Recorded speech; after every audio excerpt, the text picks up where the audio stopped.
Today I'm going to be demonstrating how to do this, how to make a flat half double crochet join to bring your squares together. So the next step is to grab all of the squares that you want to join together. Make sure that you have woven in any ends to prevent them getting tangled in the join. Ideally, unlike my squares, you're going to block them first and make sure that they are all the right way up for when you join them together, so you're not having wrong sides and right sides mixed together. Now in this case, because I'm using simple solid granny squares to demonstrate with, I've got nice V's going all the way around which indicate the top of each stitch. If, however, you have created squares where you've worked backwards and forwards or gone from corner to corner, I strongly recommend adding a single row of single crochet or similar, just so that you have a border so that you can see each of these simple V's as you go around, rather than having to guess exactly where you want your stitches. In my case, it doesn't matter how I order my squares because they are all identical. However, if they have motifs on, now is the time for you to lay them out in the pattern that you want to join them together. We are first going to join our squares along here, and then we're going to join them along here. So if you're doing a larger item, you can do each of the rows going this way first, and then each of the cross rows going this way after. Now you can just hold your squares together when you're joining, or if you want to make sure that you get it just right, or you're a little bit nervous doing this technique for the first time, you may wish to join your squares using stitch markers. I'm going to demonstrate how to do that now. So ideally you want to use a nice contrasting colour so your stitch markers are easy to see. As the corners of these squares do not have any stitches, they're chains, it's very easy to find the corners and join them together. If your square has solid corners, just make sure that you're definitely joining the exact corner stitches so that you know where you're going to end up. Now my squares are quite small. If your squares are very large, you may want to put extra stitch markers along, making sure that you've lined up the stitches and that you're not going to join them in an incorrect fashion at any point. So I'm just going to finish joining all of my squares together. So I'm going to use a contrasting colour of yarn to join my squares together, just so that you can see what I'm doing. If you want your join to be more subtle, you can use the same colour and it will blend in nicely. So the first thing that I'm going to do is to make a slip knot, insert my hook and pull it tight. Now I've already taken the stitch marker out of that very first corner. I'm going to just go through the square that is closest to me and attach my yarn.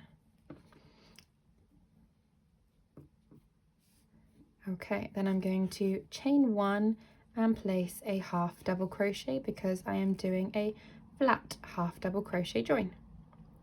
Now that I have made my half double crochet, I'm going to pull out a big loop, take my hook out, pop it through the other corner coming back the other way, put the loop back on my hook, pull it tight, and then if I turn it this way so that you can see, I'm then going to pull that loop through the hole.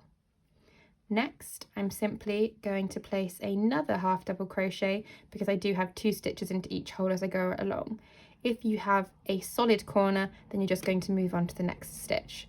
So I'm going to do another half double crochet, pull up a big loop, take it off my hook, go back through the stitch where I want to place it, pull it tight and pull the yarn through. Now that I've done the 2 in my corner, I can move on to the first actual stitch. So again, you're just going to do a half double crochet, pull up a big loop, put your hook through the stitch where you want it to join, pull it tight and pull it through. And as you can see, hopefully, I know I've already done a few so far, it's a nice flat join that you're getting. So I'm going to work along the squares until I get to this join here and show you how to move from one pair of squares to the next. So as you can see, I now have a nice flat half double crochet join joining the first 2 squares together. In order to skip across to the next square, I'm going to remove the stitch marker that's going to be in my way, and without doing anything particularly fancy, I'm just going to work directly into that next stitch, or in this case that next corner space, putting my half double crochet, going to the opposite side, pulling the yarn through and then carrying along as before. As you can see, I have now gone all the way across, joining my squares together. You can then simply fasten off and cut your yarn. Now you might be wondering, okay, so I join here in the same fashion, I work across, work across, work across. What do I do when I get here? As I will show you in just a moment, you're simply going to skip over the join. So I've selected a slightly different colour so that you can see exactly how I do this. So in the same way as before, I'm going to make a slip knot and attach my yarn to my work.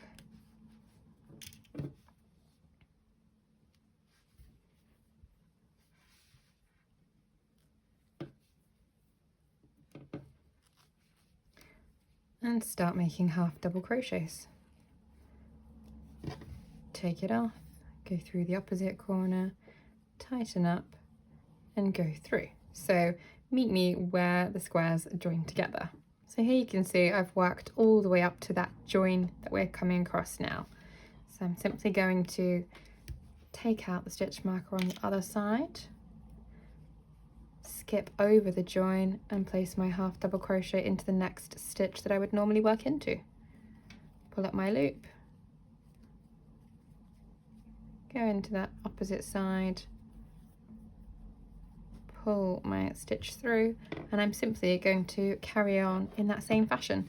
Now if you're joining all in the same colour, obviously you won't see this bit just here where I've skipped over. And as you can see, you get this beautifully flat join. I do hope that this gives the effect that you're after for your own blanket.